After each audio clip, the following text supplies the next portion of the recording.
She may have just been 14 years old, but Sarah Boehm of Rochester Township lived a secret and troubled life. No one, not even her family members, knew the pain she had been enduring before she disappeared in July 1994. And it was on these riverbanks where her loved ones tried desperately to find her, hoping bad news would turn into a miracle. Tragically, that was not to be the case. Sarah lost her life, but today, 20 years later, circumstances surrounding her death remain unexplained. Join us now as we attempt to break new ground on this mystery. We will hear from Sarah's family and get the latest on the investigation from law enforcement officials who continue to analyze evidence. What happened to Sarah Boehm? I'm LeVar McBride, and this is Cold Case, Beaver County. 911, what is your emergency? You got 3 people of interest still say, I do. 3 people of interest, then you get that blank face.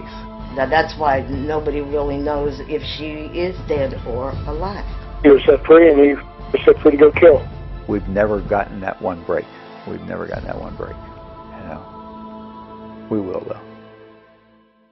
It is the 14th of July, 1994. Sarah Boehm has told her family that she will be spending the night with a girlfriend down the street.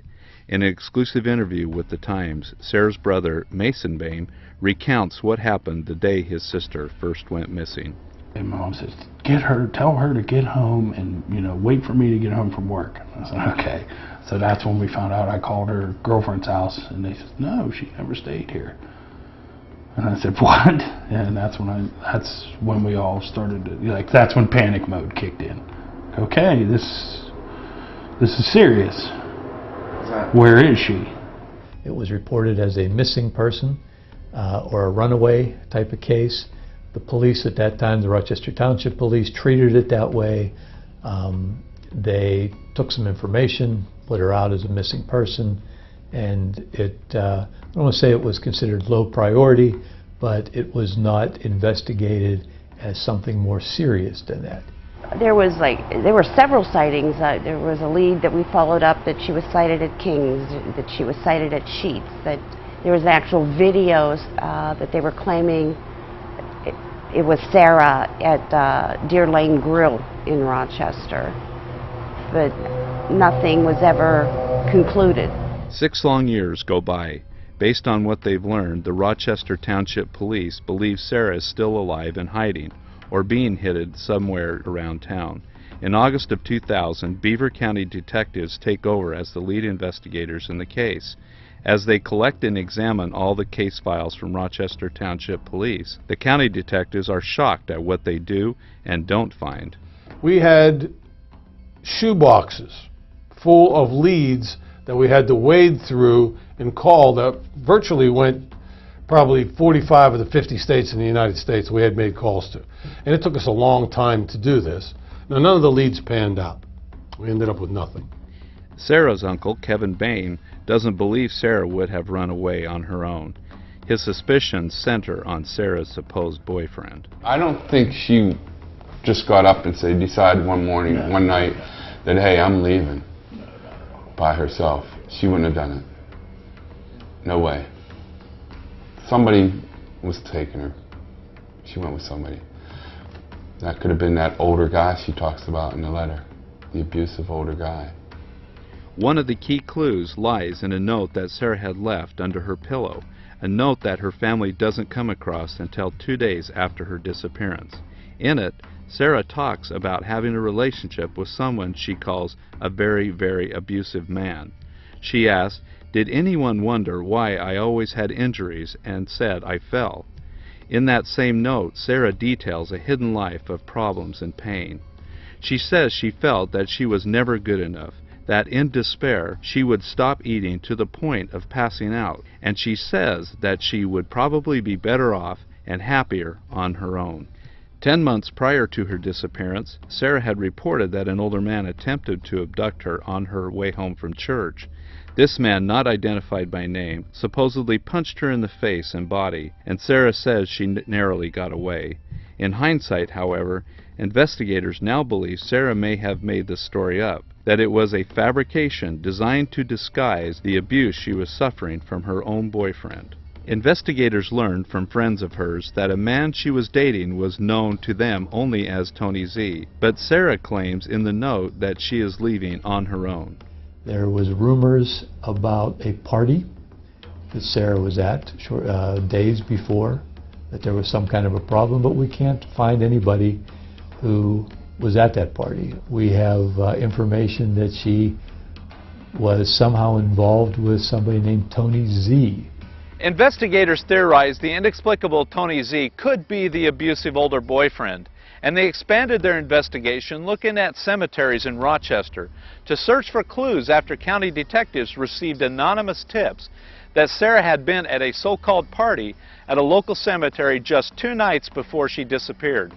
There are no confirmed reports about just how many others may have been with Sarah, but law enforcement officials now regard this as a critical piece to the puzzle. We got into it pretty heavy with the Rochester Township Police in really searching.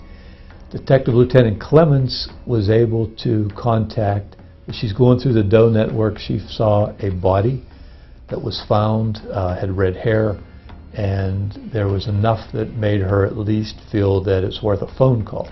We did get a call then from the Portage County, Ohio Sheriff's Office, and the caller was a detective who stated that he recalled that back 5 or 6 years prior they had found 2 bodies on a peninsula that jutted out into Berlin Lake, Ohio, and that started it. It is now 2001.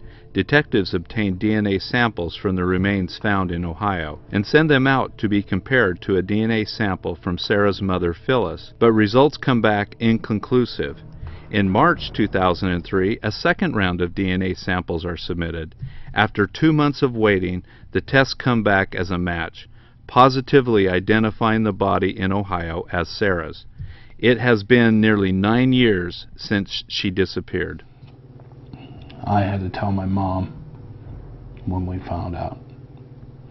I said, Mom, I'm at the courthouse, and I said, they've identified Sarah's body.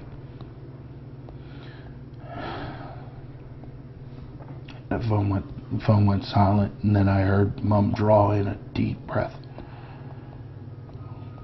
And I knew that she was going to start crying.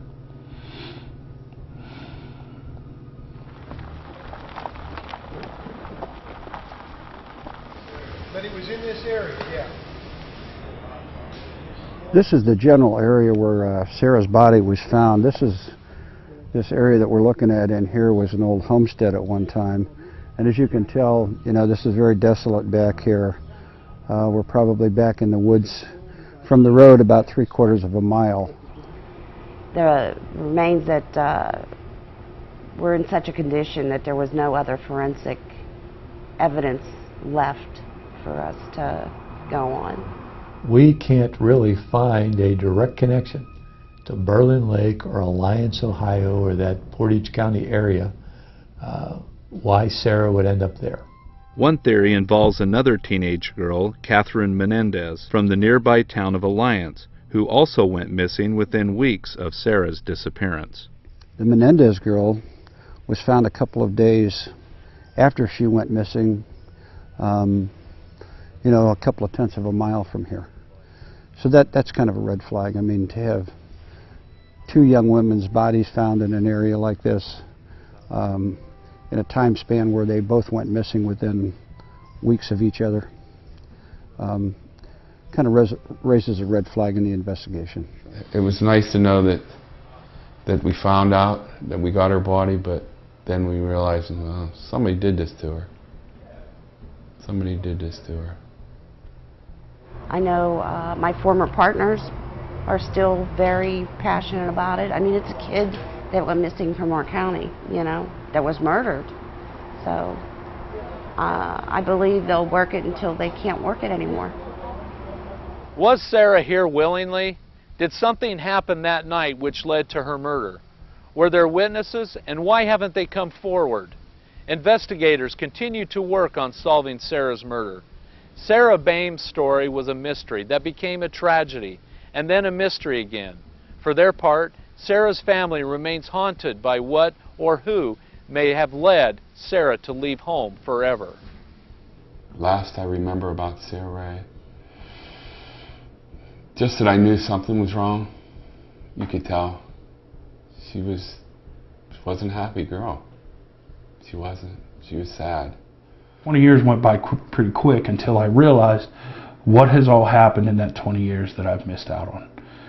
And Sarah, myself, my family, and Sarah's, loved ones, because she had friends that truly, loved her and cared for her.